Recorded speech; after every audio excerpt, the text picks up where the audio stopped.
Yeah. Yeah.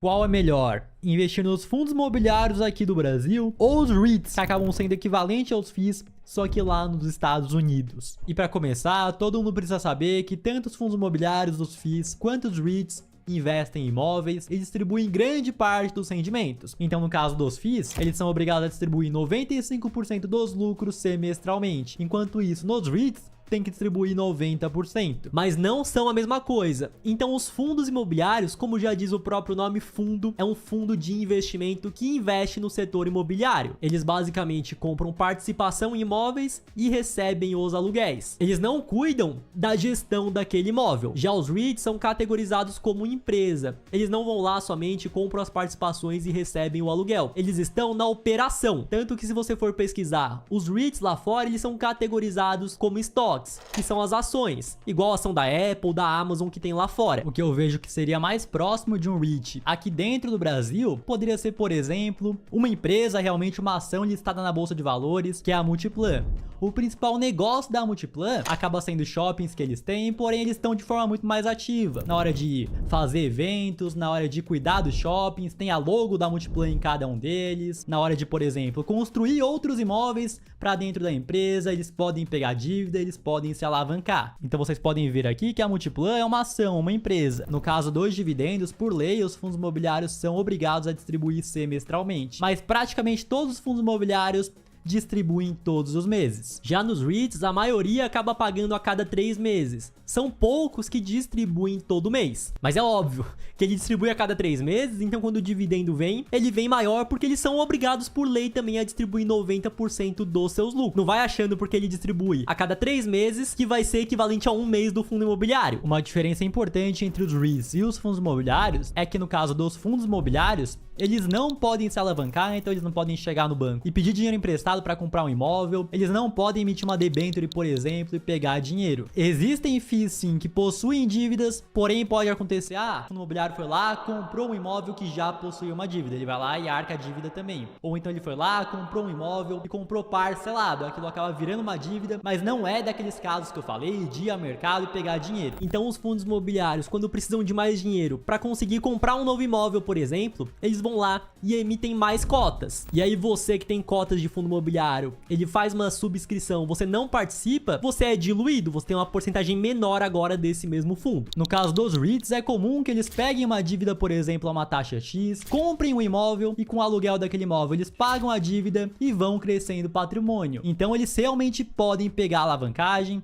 o que faz com que eles tenham um potencial de crescimento maior. Outra diferença é a gama de ativos disponíveis. Então, o mercado de fundos imobiliários é bastante recente aqui no Brasil. E nós temos 3 principais setores, que são de lajes corporativas, galpões logísticos e shoppings. Isso para tijolo, porque temos também os fundos de papel, que aí tem dívidas no setor imobiliário. Também temos outros fundos de tijolo menos populares, de agência bancária, nós temos fundo de renda urbana, que vai lá, compra imóvel que aluga para mercado, para escola, tem fundo de hospital também. Já no caso dos REITs, por ser um mercado mais maduro e mais antigo, nós temos uma gama maior de ativos. Por exemplo, tem o REIT de data center, que acaba sendo um prédio gigantesco focado em armazenamento nesses servidores. Lá fora tem o REITs residencial, ou seja, casas para as pessoas morarem. Tem o REITs de varejo, com lojas igual farmácia, mercado, loja de roupa. Tem REITs de storage, aqueles galpões pequenos que a pessoa física mesma aluga para deixar suas coisas. O americano costuma ser bastante consumista, aluga isso aí para deixar as tralhas. Inclusive, caso o americano não pague o aluguel do storage dele, tudo que tem lá dentro vai para leilão, então alguém compra pro storage conseguir alugar para outra pessoa. Tem até youtubers que vão lá, fazem vídeo, comprei o storage e o que tinha dentro. Aí é um monte de tralha, né, Renan? É tênis, é TV, é videogame antigo. Tem REITs de cassino, lá em Las Vegas. Tem de floresta, onde eles vão lá, plantam as árvores e vendem a madeira. Eu ainda vou fazer uma comparação direta, mostrando rentabilidade entre um fundo imobiliário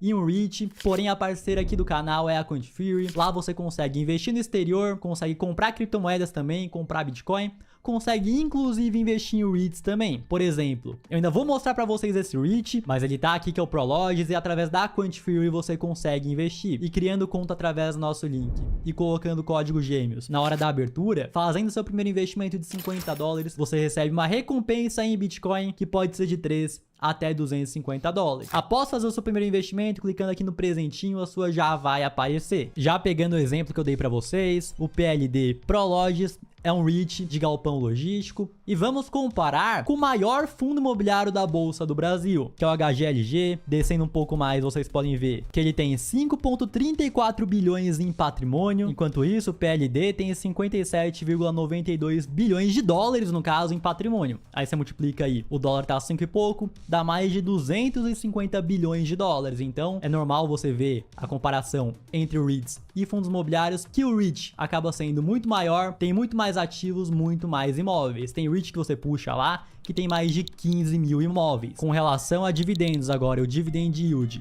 é comum que você veja nos REITs que eles pagam sim um dividendo menor que fundos imobiliários. Por exemplo, o PLD, nós podemos ver que ele tá com dividend yield de 2,95. Enquanto isso, a gente pega um HGLG, tá com dividend yield de mais de 8%. O dividend yield dos REITs é menor, porém vários acabam tendo foco no crescimento. Eles pegam dívida para conseguir comprar mais imóveis e continuar crescendo. E consequentemente, se ele tem mais dívidas, o lucro vai ser menor e ele vai distribuir menos, mas fazendo boas escolhas ele vai crescer mais também. Outro ponto também é que a inflação lá nos Estados Unidos é mais baixa. Então aqui no Brasil, por exemplo, o dividendo que você recebe é maior, porém uma boa parte que você recebe em dividendos você tem que reinvestir para conseguir bater a inflação. Então lá é comum você ver uma inflação de 2, 3%, enquanto isso aqui no Brasil, uma inflação de 6 para cima acaba sendo comum. Agora no caso de imposto para você que é brasileiro, então na venda com lucro, fui lá, comprei um fundo imobiliário por R$100, vendi ele por 110. Eu vou pagar 20% de imposto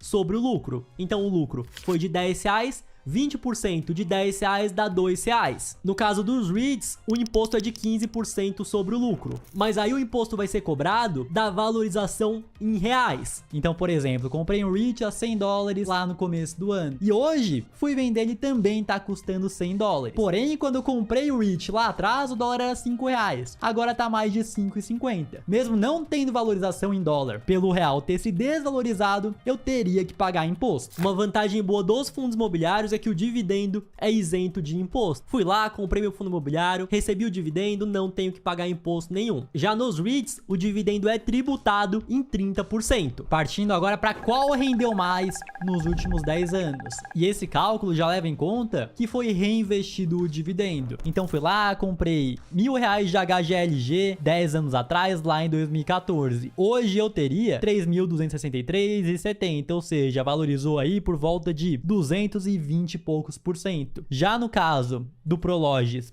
que é o fundo imobiliário que eu mostrei de galpão logístico. Fundo imobiliário não, né? O REIT de galpão logístico lá nos Estados Unidos. Se eu tivesse investido $1.000 10 anos atrás, hoje eu teria 3.991, uma valorização por volta aí de 290 e poucos %. Porém, no caso, tem que levar em conta que foi uma valorização em dólar. Que pode ter alguém que vê isso aqui e pensar, ah, beleza, o REIT valorizou mais, porém não foi tanta coisa assim, né? Não foi pra 3.200, outro foi pra 3.900. O dólar há 10 anos atrás estava 2,24. Então, com R$1.000, eu teria $438,59. Então esses $438,59 investidos 10 anos atrás, hoje eu teria $1.750,81. Porém o dólar hoje não é mais 2,26. No dia que nós estamos gravando esse vídeo, e ainda que ele deu uma caída, tá 5,51. Então esses $1.750,81 em real seria 9.639,43. Então na valorização em reais no HGLG, 1.000 viraram 3.263 e no REIT R$1.000 viraram 9.639. E aí muitos podem pensar o seguinte: realmente o REIT teve uma valorização muito maior. Porém na época o dólar tava barato, tava R$2, agora R$5 o dólar tá caro. Quando eu comecei a investir, o dólar estava 3 e pouco. Investia somente no Brasil e eu achava o dólar tava caro. Mas eu trouxe alguns dados aqui. Então em 94, quando surgiu o Plano Real, $1 custava R$1. Aí em 2008 o dólar se manteve em R$2. reais. 2016, o dólar foi de 2 para 3. 2018, o dólar foi para 4. E depois de 2020, depois da pandemia, o dólar foi para 5. E aí eu quero que você pense o seguinte: qual economia você acha que vai crescer mais nos próximos 10 anos? A economia do Brasil ou dos Estados Unidos? Fora isso, qual país vai ter uma inflação mais controlada nos próximos 10 anos? Brasil ou Estados Unidos? E por conta disso, eu acredito que nós olhamos o dólar a R$2 10 anos atrás com saudade. E da mesma forma, nós vamos olhar para o dólar hoje em 2024 a 5 e pouco com saudade também. Eu peguei o caso de um fundo imobiliário comparado com um REIT, porém é normal você pegar outro fundo imobiliário de outro setor com outro REIT do mesmo setor, e normalmente o REIT tem se valorizado bem acima, como eu mostrei aqui para vocês. Eu vejo que é muito por conta dos fundamentos. Que sim, o REIT vai te pagar um dividendo menor comparado ao preço da cota, porém ele tem a possibilidade de se alavancar, de comprar mais imóveis, o que entrega um crescimento maior no longo prazo do que somente comprar os imóveis e você receber um dividendo mais alto ali todos os meses. Tô com a conta de FIRO aberta, vou comprar o PLD com vocês, lembrando que não é recomendação de investimento. Então já transferi meu dinheiro da carteira Spot para a conta de trading. Eu vou digitar aqui com vocês PLD, já apareceu. Vocês podem ver que uma cota hoje está custando 121 dólares, porém aqui no mercado americano você consegue comprar a fração de uma cota, não é que nem aqui no Brasil que você tem que comprar uma cota inteira. Então eu cliquei aqui em comprar, vou investir com vocês no caso, 50 dólares, beleza, cliquei aqui em comprar, abrir posição long, tá carregando e a ordem já vai ser executada. Tanto que aqui na minha carteira vocês podem ver que já aparece o PLD. Quer dizer que o fundo imobiliário, por ter tido uma rentabilidade menor, é um investimento ruim? E eu não acredito nisso. Na verdade, acho que tá bem longe disso. Tem que entender que são investimentos diferentes e eu vejo que o fundo imobiliário tem um fator muito importante que acaba ajudando bastante o investidor, que ele tem a isenção na hora de você receber o seu dividendo. Então, para quem vai lá, compra as cotas para investir pro longo prazo, não pretende vender, vai somente reinvestindo os dividendos, não vai ter que pagar imposto. O fundo imobiliário tá em uma economia que você já conhece, então para as pessoas que têm uma desconfiança grande na hora de investir, elas conseguem ver, ah, beleza, tô comprando aqui o XPML11, eu tô vendo shopping, Cidade Jardim, tô vendo shopping que eu realmente vou ser dono de uma parte. Enquanto isso, nos REITs, não consegue ver de fato o imóvel que ela tá comprando lá fora. Para você criar a tua conta na CoinFree, o link tá na descrição e até o próximo vídeo. Yeah. Yeah.